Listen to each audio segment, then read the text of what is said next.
Travel करते हैं तो अपने साथ लगेज लेके जाते हैं ना, जो लगेज आप चेक इन कराते हैं। आज की वीडियो वैसे बहुत ही ज़्यादा मैं कहूँगा, यानी आपको इसके बाद डर लगेगा थोड़ा, और बड़ी दबंग किस्म की वीडियो है, यानी बड़ी हट के। एक लगेज जो होता है वो तो आप अपने साथ लेके जाते हो, हाँ, कैरी करते हो जिसको पर्सनल आइटम या कैरी, और एक होता है जिसको आप चेक इन करा देते हो, यानी वो आपको फिर डेस्टिनेशन पे मिलता है। अब ज़रा सुने, हम लोग अमूमन क्या करते हैं, हमसे गलती क्या होती है, और जो नॉर्मल रवैया है हमारा, चाहे हम फैमिलीज़ के साथ जा रहे हो, जो भी है ना, फ्रेंड्स वगैरह, हम क्या करते हैं, जैसे दो चार दोस्त हैं तो भाई वो सारे लगेज एक साथ रखे, उसके हाथ में टिकट दी, उसने वो सारे एक एक करके उठाए और वो उन पर टैग लगा रहा होता है। ऐसा ही होता है ना, जो एयरपोर्ट काउंटर पे जो बंदा होता है वो इज़ एक्चुअली टैगिंग। उसको ये नहीं पता कि ये मिस्टर मिर्ची वाले का है या धनिया वाले का है या एक्स वाले का है, किसका है, कुछ भी नहीं है, क्योंकि हम चारों दोस्त साथ हैं या फैमिली मेम्बर्स हैं वॉट एवर, तो हम दे देते हैं। तो हमारी चारों की टिकट्स पे वो क्या कर रहा होता है, आगे पीछे करके वो लगा देता है, सही है ना। यानी ये हो रहा होता है कि मेरा जो एक्चुअल लगेज है उस पर हो सकता है मेरे भाई का टैग लग गया, उसकी टिकट का, उसका जो है वो इस पर लग गया, कुछ भी आगे पीछे हो जाता है, और जब when we land at destination हम वहाँ ले लेते हैं, यही होता है। लेकिन आपको पता है कितना रिस्की और इसका कितना खतरा है। मैं आपको दो वैसे तो मेरे पास बहुत सारी प्रैक्टिकल एग्जांपल है, लेकिन आपको दो बातें बताता हूँ। एक मैं आपको बताता हूँ यूएस इमिग्रेशन का, कि मुझे एक क्लाइंट ने बताया कि उसका बाकायदा इस पर वीज़ा रिवोक हुआ है। खैर रीज़न और बहुत सारे थे, लेकिन उसमें एक रीज़न ये था कि वो जो खातून थी वो ट्रैवल कर रही थी अपनी किसी नीस या कोई भी XYZ किसी रिश्तेदार के साथ, और उसके अपने स्टूडेंट्स और स्टडीज़ के और बहुत सारे डॉक्यूमेंट थे। वंस अगेन वही किया, वो कराची पे इस तरह लगेज दे दिया, अच्छा यूएस की फ़्लाइट थी, कराची पे लगेज दे दिया, और वो लगेज मैंने अभी जैसे कहा ना, जैसे हम कैजुअल दे देते हैं, तो वो इसका टैग उस पर लग गया, उसका इस पर लग गया। अच्छा, जब वहाँ इन्वेस्टिगेशन हुई, जो आपको फर्दर वो ले जाते हैं, तो उन्होंने उससे पूछा कि आपके जो बैग है उसके अंदर ये सर्टिफिकेट्स क्या हैं, ये स्टूडेंट और ये वो, you are here for the visit. उसने कहा मुझे तो नहीं पता ऐसा क्या है। फिर उसे ख्याल है ये तो मेरी वो भांजी का भतीजी का उसका है ये बैग। ओ माय गॉड, एक नया सीन, यानी वो बाकायदा वो एक बड़ा इंपॉर्टेंट इशू बन गया था। खैर उसका वीज़ा भी रिवोक हुआ और बाकायदा डिपोर्ट भी किया, लेकिन उसके पीछे और भी रीज़न थे। ये वाक़यात मुझे कई लोगों ने बताया कि इस तरह का इशू होता है। मैं अब आपको एक दूसरा बताता हूँ, मुस्तफ़ा का, मेरे भाई का। वो अभी ये लोग गए थे नेपाल, और दो अदर हमारे फ्रेंड्स से ना, दो लोग। तो वंस अगेन उन्होंने क्या किया कि एक ही टिकट पे सारी वो टैगिंग करवा दी।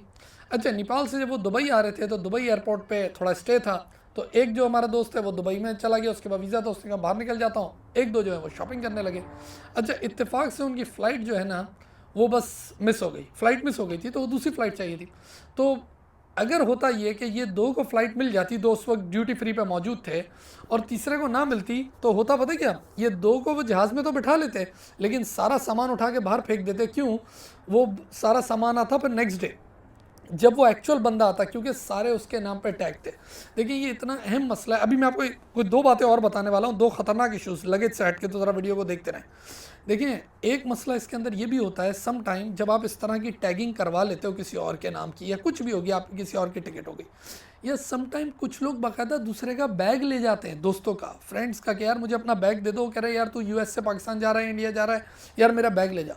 और भाई बैग के अंदर क्या है वो तो रख लो, वो तो याद कर लो। अच्छा, ये नहीं है कि बैग के अंदर ड्रग्स है, भाई अपना दोस्त है, भाई है, बाप है, वो ड्रग्स थोड़ी रखेगा या कोई गलत चीज़ जो अनलॉफुल है। लेकिन उसके बावजूद वो आपसे इमिग्रेशन ऑफिसर पूछ सकता है कि ज़रा मुझे ये तो बता दो कि तुम्हारा बैग है तो उसमें है क्या। तो अगर मेरा बैग होगा तो मैं बता दूंगा ना कि अभी उसमें फ़लाने कपड़े हैं, मेरा कैमरा होगा, मेरा स्टेबलाइज़र होगा, मेरे वो हार्ले का हेलमेट होगा, ये सब चीज़ें, तो बंदे को पता होता है कि मेरे बैग में क्या है। ये मैंने आपको बताया पहला इशू, कि भाई हमेशा जब लगेज की बात है अपनी टैगिंग। अब मैं दूसरे ख़तरनाक केस की तरफ आ रहा हूँ, वो तो बहुत ज़्यादा डराएगा आपको।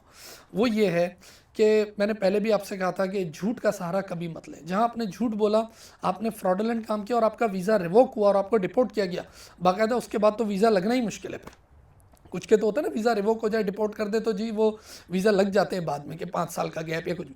लेकिन अगर आपने इनके साथ फ्रॉड किया, मुझे एक बंदे ने बताया, लोगों से बात करते रहते सुनते हैं, उसने मुझे ये बताया, आपको पता है लोग जाते हैं जब यूएस, तो अगर आप विजिट वीज़ा पे जाते हो तो आपको रिटर्न टिकट लेके जाना होता है। यानी जो आप जा रहे हो वो वाला टिकट भी, and when you will be coming back after 15 days, 20 days, एक महीना जो भी। तो ये यूएस में जब आप विजिट वीज़ा पे जाते हो तो आपको दोनों टिकट लेके जाने होते हैं। वो आपसे पूछता है कि भाई दूसरा टिकट क्या है। आपको पता है लोग करते हैं, ये ट्रैवल एजेंट को बोलते हैं यार एक डमी टिकट बना दे, हैं, एक डमी टिकट बना दे, और ये दुनिया जहाँ में चल रहा होता है, ये एक है, यानी वो जो होटल की बुकिंग एंट्री होती है कि यार मेरे होटल की बुकिंग करवा देना, ये सब फेक बनती हैं, ये होता है। ये टेम्पररी ऐसी बुकिंग डाल दी जाती है, actually you are not going to live there, actually you are not coming back, तो ये डमी टिकट वगैरह वो एक साहब बना के चले गए। उन्होंने क्या किया, वो और दूसरा इन्वेस्टिगेशन उसकी हो रही थी इमिग्रेशन पे जब पहुँचे तो पता चला कि जी आपसे बाकायदा आपका फ़ोन लिया जाता है। अच्छा, ये तो बहुत नॉर्मल है, जब इन्वेस्टिगेशन होती है तो आपका फ़ोन ले लिया जाता है। फ़ोन के अंदर आपका सोशल मीडिया, आपका व्हाट्सएप, आपके मैसेजेस, एवरीथिंग, सब कुछ उनके पास होती है।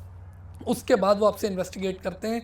तो बाकायदा उसके अंदर उसकी चैट में और सारी चीज़ों में जब वो डिटेल में घुसे तो पता चला टिकट भी डमी था। तो उससे पूछा कि तुम्हारी ये नीयत थी कि तुम हमें डमी टिकट दोगे? उसने कहा अब क्या बोलूँ, क्या करना पड़ेगा? यस, बाकायदा लिखवाया कि यस, और रिवोक किया उसके बाद वीज़ा। अच्छा, और एक मसला सुने, आपने जी वो आ रहे हैं आप विजिट वीज़ा पे, और आप इस इन्वेस्टिगेशन में आ गए कि जी आपकी अब इन्वेस्टिगेशन हो रही है because of any reason, luggage का रीज़न था या ये डमी टिकट का रीज़न था क्या।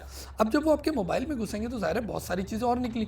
तो उन बहुत सारी चीज़ों में ये तक निकला, कुछ क्लाइंट का मैंने ये देखा कि उसमें वो बात कर रहे हैं स्लिप होने की, इमिग्रेशन की बात हो रही है। तो वो उनसे पूछ रहे हैं कि बताओ भाई ये फ़लाना कॉन्टैक्ट कौन है जिससे तुमने व्हाट्सएप पे बात की है फ़लाना कॉन्टैक्ट कौन है जिसने तुम्हें ये स्क्रीनशॉट भेजा है। तो तुम तो असल में इमिग्रेशन यानी तुम तो स्लिप होने की बात कर रहे हो। अच्छा, अब एक और संगीन मसला सुनो, यानी इसका मतलब आपका पूरा व्हाट्सएप, आपके फेसबुक, सोशल मीडिया, सब कुछ चेक हो रहा है और वो आपसे आपका लैपटॉप और ये फ़ोन वगैरह ले सकते हैं। मैं पहले भी ये बता चुका हूँ कि ज़ाहिर ये मामला नेशनल सिक्योरिटी का होता है when you are allowing someone जो आउटसाइडर है यूनाइटेड स्टेट से।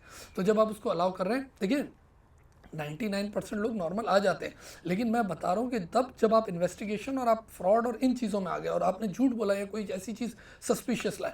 अब जो मैं बात बताने जा रहा हूँ अभी सुने, इन्हीं बातों में वो आपसे पूछते हैं कि ज़रा मुझे ये बताओ तुम फंड्स कितने लेके आ रहे हो, तुम 20 बच्चों के साथ आ रहे हो, may be you coming alone, तो तुम पैसे कितने लेके आ रहे हो। तो आज तक तो यही है ना डर, ज़्यादा पैसे लेके नहीं जाने हैं, एयरपोर्ट में मसला होता है, $5,000 से ज़्यादा, $10,000, कुछ लोग तो कुछ भी लिए बगैर और ऐसे रिश्तेदार।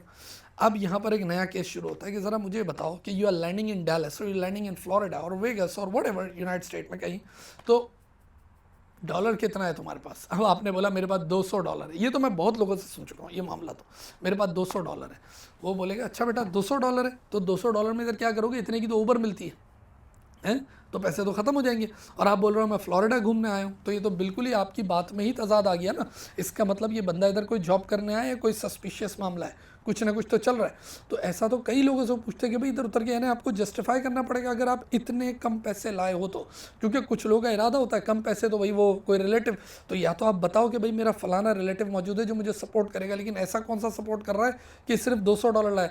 यानी पता चला जब बातें खुलती हैं तो उन बातों के साथ ये बात मिलके फिर बड़ी बात हो जाती है कि हाँ यार इसके पास ने मुझे डमी टिकट भी दिखाया, फ्रॉड, इसकी स्लिप होने की भी नीयत है, और सबसे बड़ा मसला इसके आप पैसे भी नहीं है। इसका मतलब ये सारे कनेक्शन ये बनते हैं कि इधर आके कुछ गेम है, सारी चीज़ें, और वो बोलेगा ये लो वीज़ा रिवोक और पहली फ़्लाइट से go back to your country.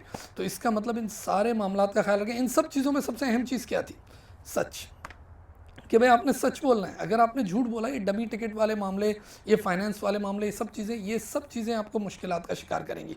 और दूसरा क्या, वो जो मैंने लगेज वाली बात है यार, वो तो बड़ी इंपॉर्टेंट बात है। यानी मैं खुद भी जो है ना वो अब उसका बहुत ज़्यादा एहतियात करूँगा, लेकिन ज़ाहिर हम लोग अगर फैमिली के साथ ट्रैवल कर रहे होते हैं, बच्चे बच्चे सब, तो वो तो चलो समझ आता है कि भाई वाइफ के नाम की टिकट इधर टैग हो गई, इधर हो गई, तो चलो एक ग्रुप जा रहा है। लेकिन इन्हीं ग्रुप्स के अंदर समटाइम आप फ्रेंड्स और रिलेटिव्स और ये सब भी होते हैं, और एक दूसरे के डॉक्यूमेंट्स आपके पास होते हैं, दैट्स वेरी डेंजरस। चलें, अपना बहुत सारा ख्याल रखें and you have a great day now, thank you.